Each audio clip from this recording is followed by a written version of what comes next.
அழைக்கிறேன். கதை எனக்கு கொடுத்த புத்தகம் பேர் வந்து கொண்டை குருவி. அது எழுதியவங்க வந்து கலையரசி. வெளியிட்ட பதிப்பை வந்து வாசிப்பு இயக்கம் பள்ளி கல்வித்துறை. ஒரு ஊர்ல வந்து ஒரு குருவி இருக்குமா. அந்த குருவிக்கு ரொம்ப பசிக்குமா.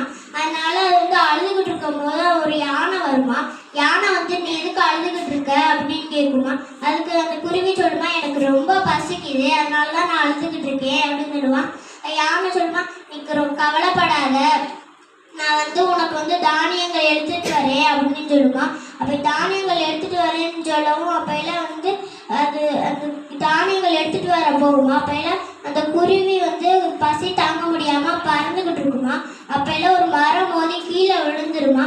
அப்பெல்லாம் அது வந்து ஒரு யானைக்கு வந்து அழுகிற சத்தம் கேட்குமா. அழுகிற சத்தத்தை நோக்கி போகுமா. அப்பெல்லாம் வந்து அந்த கொண்டை குருவி தான் அழுகுமா. ஏன் நீ அழுகிற அப்படின்னு கேட்குமா. அதுக்கு சொல்லுமா, நான் வந்து உன்னை ரொம்ப பசிக்குன்னு பறந்து போனேன், அப்பெல்லாம் பார்க்காம இருக்கவும் மரம் மோதி கீழே விழுந்துட்டேன், தலை வலிக்குது, என்னால் பறக்க முடியலை அப்படின்னு சொல்லுமா.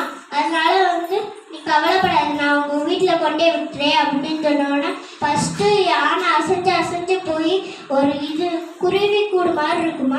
இதுவா உன் கூடு அப்படின்னு கேட்குமா. இதில் என் கூடு, இது வந்து தையல் சிட்டுக்குருவி வீடு அப்படின்னு சொல்லுமா. அப்போ இன்னும் அசைஞ்சு போய் அப்போ ஒரு வீடு வருமா. அந்த வீட்டை கேட்குமா, இதுவா உன் வீடு அப்படின்னு கேட்குமா.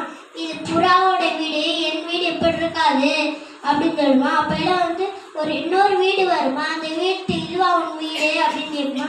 இதெல்லாம் என் வீடு, இது வந்து நீர் யானை வீடு அப்படின்னு கேட்குமா. அப்பெல்லாம் வந்து கொஞ்சம் தூரம் போய் ஒரு பாலைவனம் வருவோம். பாலைவனம் போய் அங்கே கூடு மாதிரி இருக்குமா. அதுவா உன் வீடு அப்படின்னு கேட்குமா. அதுவும் இல்லைன்றுமா. அப்பெல்லாம் கொஞ்சம் தூரம் போனோன்னா அந்த குருவி வந்து கண்ணை உருட்டி பார்க்குமா. அப்பெல்லாம் வந்து அது வந்து என்ன அங்கே பார்த்துக்கிட்டு இருக்கா அப்படின்னு சொன்னோன்னா அதுதான் என் வீடு அப்படின்னு சொன்னோன்னா அதுவும் யானை வந்து கொண்டு அங்கே விட்டுருமா. குருவி சொல்லுமா, நீ செஞ்ச உதவியை நான் என்றைக்குமே மறக்க மாட்டேன் அப்படின்னு சொல்லுமா. இதுலேருந்து என்ன தெரிஞ்சுக்கிட்டோம்னா எல்லாருக்கும் உதவி செய்யணும்.